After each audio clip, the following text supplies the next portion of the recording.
Hello வணக்கம். இன்றைக்கி போகிற போக்கில் நம்ம கருத்து கணிப்பு என்ன சொல்லுது அப்படின்னா, அதாவது இப்போ நமக்கு ஒரு விஷயம் வேணும்னு வச்சுக்கோங்களேன்.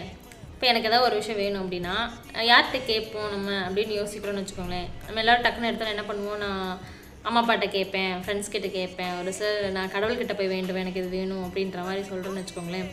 ஆக்சுவலாக உண்மை என்ன அப்படின்னா, நமக்கு ஒரு விஷயம் வேணும் அப்படின்னா நம்ம யார்கிட்ட ஃபஸ்ட்டு கேட்போம் அப்படின்னா நம்மக்கிட்ட தான் நம்ம கேட்போம். அதாவது இப்போ ஒரு விஷயம் எனக்கு வேணும் அப்படின்னா நான் ஃபஸ்ட்டு யார்கிட்ட சொல்லுவேன்னா என்கிட்ட தான் சொல்வேன்.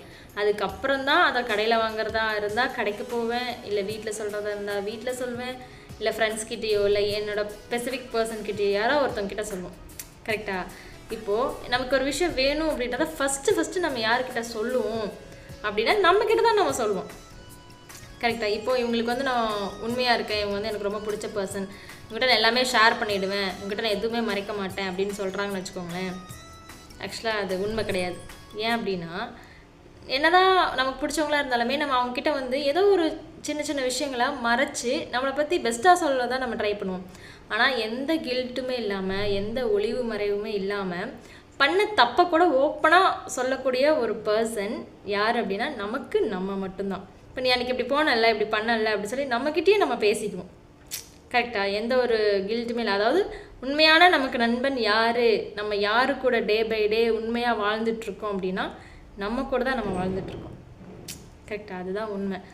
ஸோ நமக்கு எது வேணும்னாலும், நமக்கு பிடிச்ச விஷயங்களை நம்ம பண்ணுறோம் அப்படின்னாலுமே ஃபஸ்ட்டு நம்ம யார்கிட்ட சொல்கிறோம், நம்ம யாருக்காக வாழ்கிறோம் அப்படின்னா நமக்காக தான் வாழ்கிறோம். ஃபஸ்ட்டு இம்பார்ட்டன்ட் நம்ம தான். அதுக்கப்புறம் தான் ஆப்போசிட்டில் இருக்கிறவங்க யாராக கூட இருக்கலாம். கரெக்டாக? ஸோ இதனால் கருத்து என்ன சொல்ல வருது அப்படின்னா, ஃபஸ்ட்டு நமக்கு இம்பார்ட்டன்ஸ் கொடுத்து நம்ம லைஃப்பை நம்ம பார்ப்போம்.